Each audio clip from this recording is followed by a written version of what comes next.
Asan ba kasi yun? Bakit hindi ko makita? Damit ko ba yung suot mo? Hello ate, nandiyan ka na pala. Kanina ka pa ba?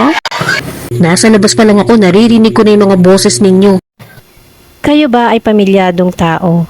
At isa sa mga kamag-anak ng asawa mo ay nakitira sa inyo at hindi kayo nagkakasundo. Pakinggan natin ang liham ng ating sender.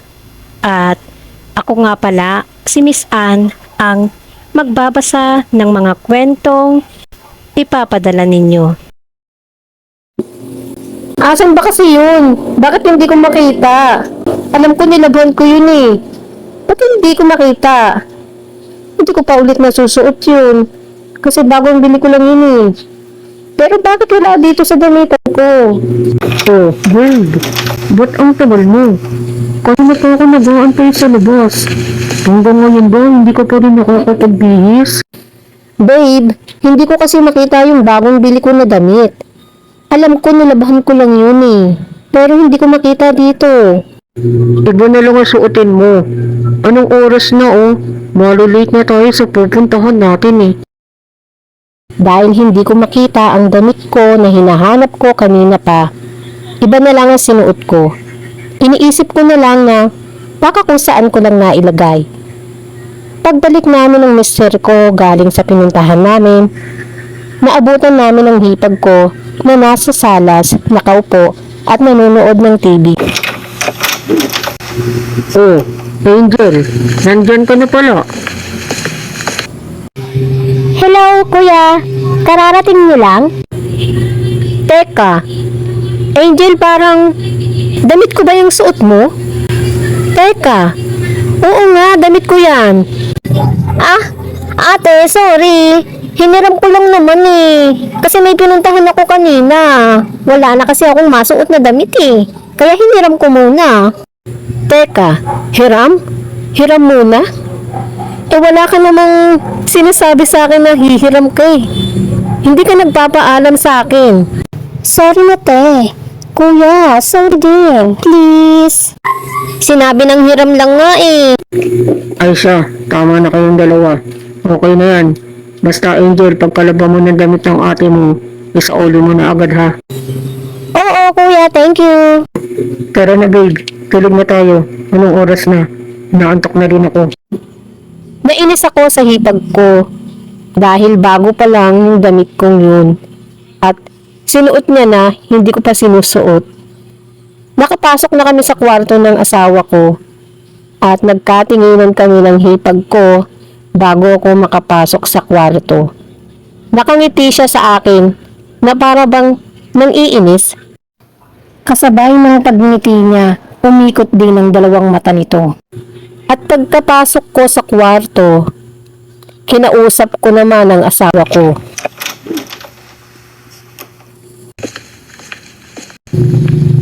Babe, mag-usap nga tayo. Bakit ano yun?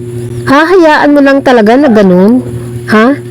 Ilang beses nang paulit-ulit na ginagawa ng kapatid mo yung ganung asal. Kinukuha na lang basta-basta yung mga gamit ko. Ayan, tulad nga yung bago kong biling damit. Hindi nagpapaalam sa akin pero sinuot niya na. Hindi ko pa nga nasusuot ng isang beses yun eh. Inis na sinabi ko sa mister ko nang may pagdadabog. Nakakainis. Lagi na lang ganun ang ginagawa ng kapatid mo. Halos lahat ng gamit ko pinapakialaman. Ano ba babe? Pag-aawayan ba natin to?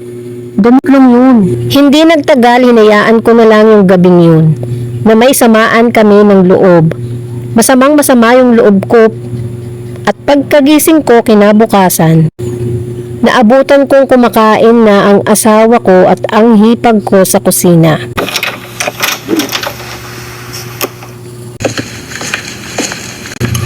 Oh babe, gising ka na pala. Tara, upo ka na dito at makain ka na. Good morning, Ate Princess. O, etong plato mo, pati yung kutsara mo, pati yung tinidor mo po. Upo na po kayo para makakain ka na po.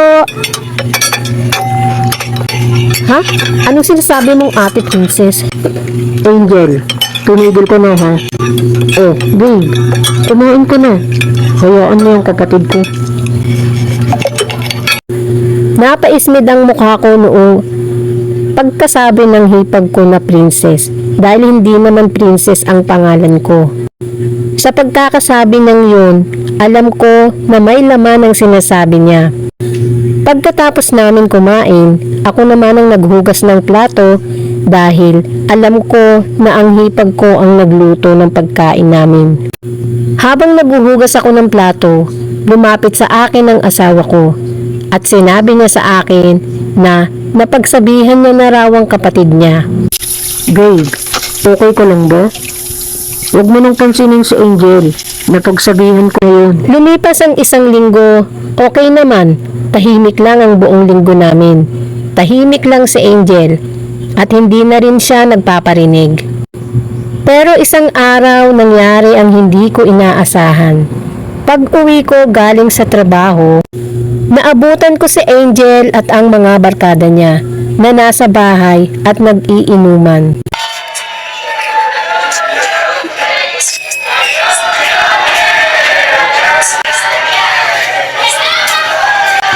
Nandito na ako. Oh, Angel, ano to? Bakit nandito yung mga barkada mo at nag-iinuman kayo? Hello ate, nandiyan ka na pala. Kanina ka pa ba? Ano to, Angel? Ate, birthday kasi ng friend ko. And then, wala kami napwestuhan para pag-inuman. Kaya I decided na di ko na lang kami mag-inom. Anong sinasabi mo, Angel? Tumigil ka nga. At saka, anong karapatan mo na magpapunta dito ng barkada mo at dito pa kayo mag-iinuman? Ate, galit ka ba? Bakit sa pananalita mo parang ang laki-laki ng ginawa kong kasalanan? At sino sa tingin mong hindi magagalit sa ginagawa mo?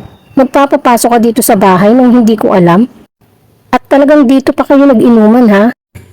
Sa pagsasagutan namin ni Angel, biglang bumukas ang pinto at pumasok ang asawa ko. Angel, babe, ano na naman to? Nag-aaway na naman ba kayo? Nasa labas pa lang ako, naririnig ko na yung mga boses ninyo. Kuya, finally, you're here. Ito kasi ang asawa mo, nagagalit sa akin. Di ba, kaninang umaga, bago ka umalis, nagpaalam naman ako sa'yo, di ba kuya? Ano? Babe? Alam mo to? Pero wala ka man lang sinasabi sa akin.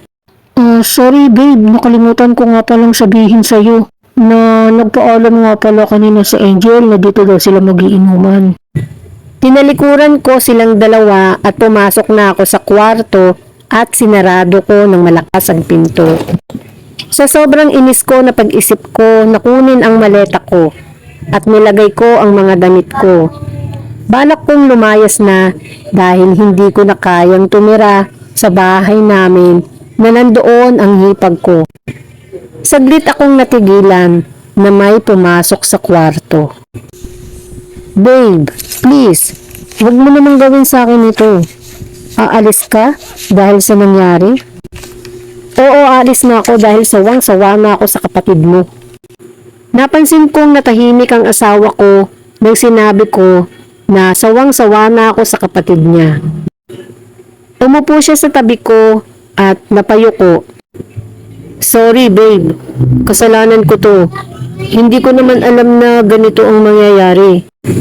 Babe, pwede bang pauwiin mo na yung kapatid mo sa magulang mo? Kasi sa tingin ko, parang lalo lang nagiging matigas ang ulo ng kapatid mo eh. Oo, sige, hindi na ako aalis. Pero pwede bagang pauwiin mo na talaga siya? Sige babe, ganito na lang. Hayaan mo, bukas na bukas, kakausapin ko ang kapatid ko. Nang gabing yun, naging maayos ang pag-uusap namin. At kinabukasan, kinausap na nga ng asawa ko ang kapatid niya. Angel, sa tingin ko kailangan mo nang umalis dito sa bahay. Dahil nakikita kong hindi kayo nagkasundo ng asawa ko. Di ba nag-usap na tayo bago kita patirahin dito sa bahay? Na respetuhin mo sana ako at ang asawa ko. Dahil makikitira ka lang dito sa bahay. Pero anong ginagawa mo? Parang nawawalan ka nata ng respeto sa aming mag-asawa. Pinauwi niya na ito sa mga magulang niya. Babe, okay ka lang ba? Sorry kung bakit umalis dito yung kapatid mo dahil sa hiling ko sa'yo.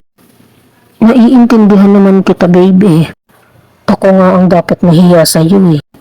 At choice ko rin naman na pauwiin na siya dahil hindi kayo nagkakasundo dito sa bahay.